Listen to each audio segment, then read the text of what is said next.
Day 6. It's wet everywhere. I think it's raining. Or it rained. We're going to rain. By the way, this is my route to school. Kind of.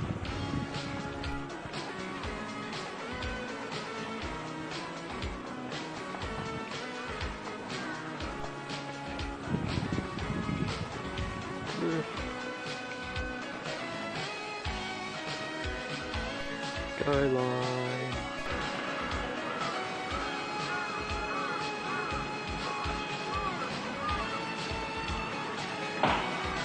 So this was my breakfast.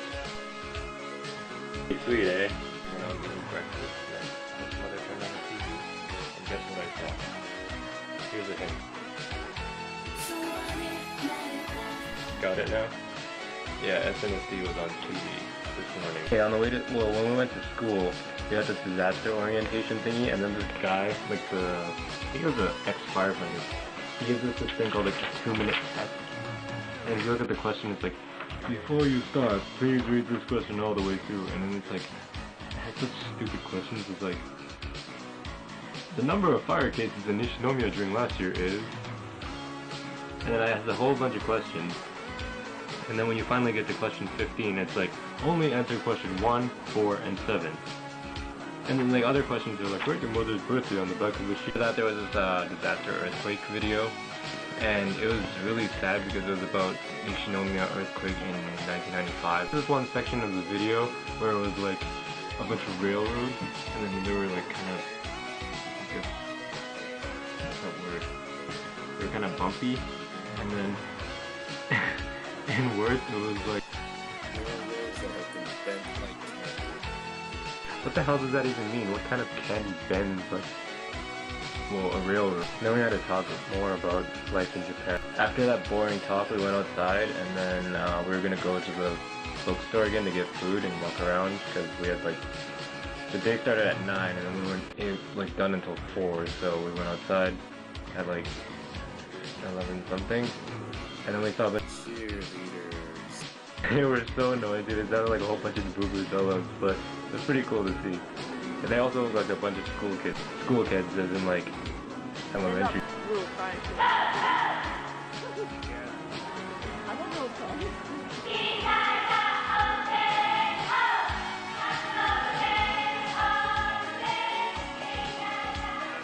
Then we went back into the bookstore, and then we saw a bunch of like stationery stuff that we didn't see.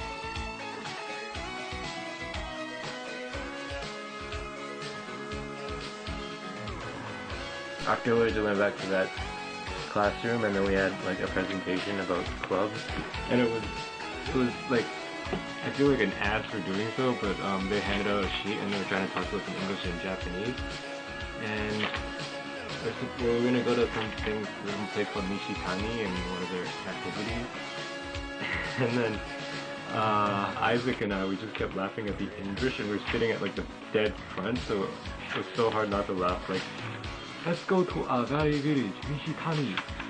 And it's like, let's go to Nishitani once. Or let's eat a Nishitani vegetable.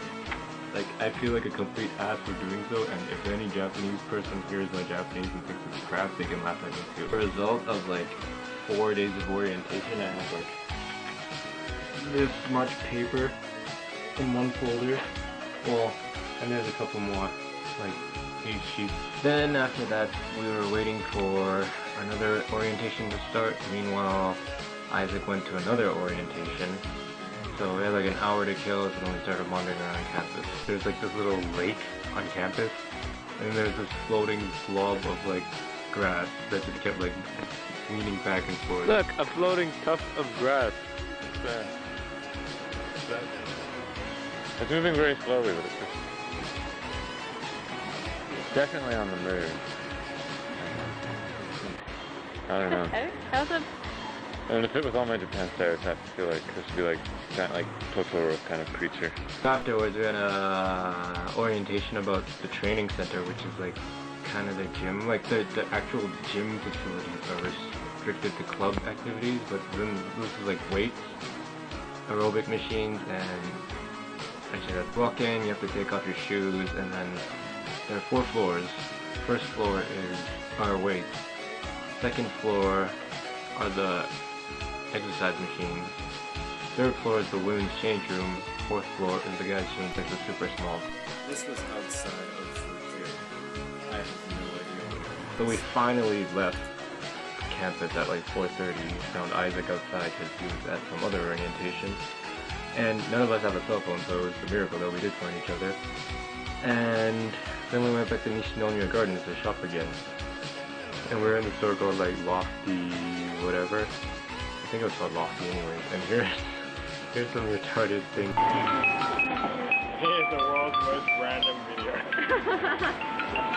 not random, it's advertising. What is it advertising? Nothing here relates to that bunny. It's really funny. No, this It is is really funny when it went. Here it is. Oh! Oh no, wait. Oh, are you okay? Okay? Yeah, I'm okay. Why'd you give me this needle? Yay! What about Clockman? Whoa! Oh wow. Oh my god! And this highly suggestive banana. Trying to get a cell phone. Actually, I was trying to get the Xperia, Sony Ericsson one from Docomo. And my Japanese partners didn't show up because they both have work. And that was like only Katie and I, and she doesn't speak as much Japanese, so I had to ask an attendant about all the information, and it took like 30 minutes probably just to get all the information I wanted. It was so hard to understand, but I still didn't end up getting a plan because, oh, you're 19, so you can't get a plan without parents' signature, and your parent is in Canada. So I thought of some other. I went home and watched a bunch of Pokemon Sunday. Actually, well, I just watched the end of Pokemon Sunday.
And this is my dinner. Tomorrow we're heading to Nara, and it's probably going to be pretty hot, but there's going to be some like deers and nature and a love shrine, so it should be pretty fun sightseeing. Anyway, this is Jacky out. Stay